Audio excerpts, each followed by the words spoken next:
பாகிஸ்தானிடம் நெருங்கும் அமெரிக்கா, பின்னணியில் இருக்கக்கூடிய ட்ரம்பின் மெகா திட்டம், என்ன திட்டம், ரகசிய திட்டம், அதை பற்றி நம்ம பார்க்க போகிறோம். இந்தியாவுக்கு 25% வரி போட்டு தள்ளியிருக்கக்கூடிய அமெரிக்க அதிபர் ட்ரம்ப் பாகிஸ்தானுக்கு 19% தான் வரியை போட்டிருக்கார். அது மட்டும் இல்லாமல் ட்ரம்ப்புக்கும் பாகிஸ்தானுக்கும் இடையே இருக்கக்கூடிய நட்பு அப்படிங்கிறது இன்னும் அதிகமாகிட்டு வருது, வலுத்துட்டு வருது அப்படின்னு நம்ம சொல்லலாம்.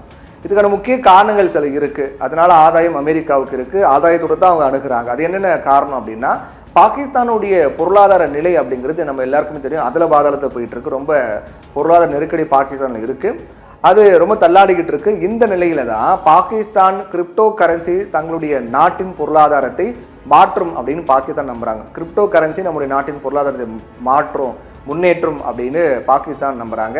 இதுக்காக பாகிஸ்தான் கிரிப்டோ கவுன்சில் அப்படிங்கிற ஒரு அமைப்பையும் தொடங்கியிருக்காங்க.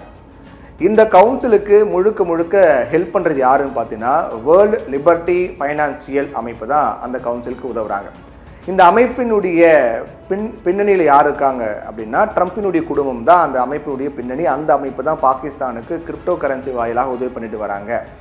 இதன் மூலமாக பாகிஸ்தானில் கிரிப்டோ கரன்சிகளை நடைமுறைப்படுத்துவது, சட்டப்பூர்வமாக்கப்படுவது, ட்ரம்ப் டோக்கன்கள் போன்றவை அறிமுகப்படுத்தப்பட இருக்கு. பாகிஸ்தான் மூலம் ஒரு நாடே தங்களது கிரிப்டோக்களை சந்தைப்படுத்த கிடைக்கும் போது இது ட்ரம்ப் குடும்ப பிஸ்னஸுக்கு ஒரு மிகப்பெரிய ப்ளஸ்ஸாக மாற வாய்ப்பு இருக்குது. இது ஒரு காரணம், பாகிஸ்தானை அமெரிக்கா நெருங்க. கிரிப்டோ மூலமாக ட்ரம்ப் அரசியல் ரீதியாக மட்டுமல்ல, தன்னுடைய பிஸ்னஸ் மூலமாகவும் பாகிஸ்தானுடன் இணைகிறாரு. இது ஒரு காரணம். பாகிஸ்தான் தங்களிடம் இருக்கக்கூடிய 8 to 50 ட்ரில்லியன் டாலர் மதிப்புள்ள கனிமங்கள் இன்னும் தோண்டப்படாமல் இருக்குன்னு சொல்லப்படுது. இந்த கனிமங்களில் எண்ணெய், செம்பு, தங்கம், லித்தியம், அரிய கனிமங்கள் அடங்கும். இந்த கனிமங்கள் இப்போதைய சூழ்நிலையில் பேட்டரிகள், எலக்ட்ரானிக் ஆகியவற்றுக்கு பயன்படுத்தப்படுது.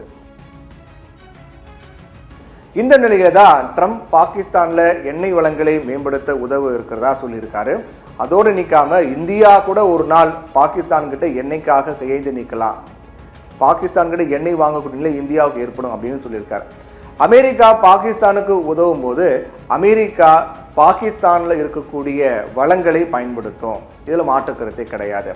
இந்த வரி விதிப்பு குறைப்புக்கு இது மிக முக்கிய காரணமாக இருக்கிறது. அமெரிக்கா கனிமங்கள், மூலப்பொருட்களுக்கு போன்றவற்றுக்கு சீனாவை நம்பியிருக்காங்க. இதை தவிர்க்க தான் பாகிஸ்தானை இப்போ ட்ரம்ப் பிடிச்சிருக்காரு அப்படின்னு சொல்றாங்க. அமெரிக்கா ஈராக் உறவு விரிசல் அடைந்திருக்கு. இதை சரி செய்ய அந்த நாட்டை அமெரிக்கா சந்தையாக மாற்ற ட்ரம்ப்புக்கு கிடைத்திருக்கக்கூடிய ஒரு துருப்பு சீட்டு தான் பாகிஸ்தான், வேற ஒன்றுமே கிடையாது. காரணம், பாகிஸ்தானுக்கும் ஈராக்கிற்கும் நல்ல நட்பு இருக்கு. இதுக்காக கூட ட்ரம்ப் பாகிஸ்தானுடன் நல்ல உறவு ஏற்படுத்த விரும்பலாம் அப்படின்னு சொல்லப்படுது. சமீப கால ட்ரம்பினுடைய பேச்சுக்களில் அவரது நோபல் பரிசு ஆசை வெட்ட வெளிச்சமாக தெரியுது. இதை முதல்ல உசுப்பேற்று விட்டது யாருன்னு பார்த்தீங்கன்னா பாகிஸ்தான் தான். அமெரிக்காவுக்கு அலுவல் ரீதியாக பயணம் சென்றிருந்த பாகிஸ்தானுடைய இராணுவ தளபதி அசீம் முனிர், இந்தியா பாகிஸ்தான் இடையே ட்ரம்ப் மத்தியஸ்தம் செய்ததால் ட்ரம்ப்புக்கு அமைதிக்கான நோபல் பரிசு தர வேண்டும் அப்படின்னு உசுப்பேற்றிருந்தார். இதுக்கு பரிசாக அசீம் முனிருக்கு வெள்ளை மாளிகையில் விருந்து கொடுக்கப்பட்டது. இந்தியா பாகிஸ்தான் இடையே நடந்த தாக்குதலில் நான் தான் மத்தியஸ்தம் செய்தேன் அப்படின்னு சொல்ல வரக்கூடிய ட்ரம்பின் கூற்றுக்கு இன்னைக்கு வரைக்கும் இந்தியா எதிர்ப்பு தெரிவிக்கிறாங்க, இல்லை அப்படின்னு மறுக்கிறாங்க. ஆனால் பாகிஸ்தான் அதை அப்படி ஒத்துக்கிட்டாங்க. ஆமாம், அமெரிக்கா தான் மத்தியஸ்தம் பண்ணாங்க, அவங்க தான் போர் நிறுத்தினாங்கன்னு ஒத்துக்கிட்டாங்க. இது ட்ரம்ப்புக்கு ஒரு சந்தோஷத்தை ஏற்படுத்தியிருக்கு, பாகிஸ்தான் மேலே ஒரு நல்ல எண்ணத்தை ஏற்படுத்தி கொடுத்துருக்கு.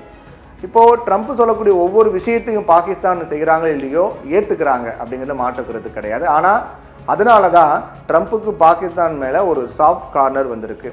இப்படி முழுக்க தன்னுடைய ஆதாயத்துக்காக தான் ட்ரம்ப், குறிப்பாக அமெரிக்கா பாகிஸ்தான்கிட்ட நெருங்குறாங்க.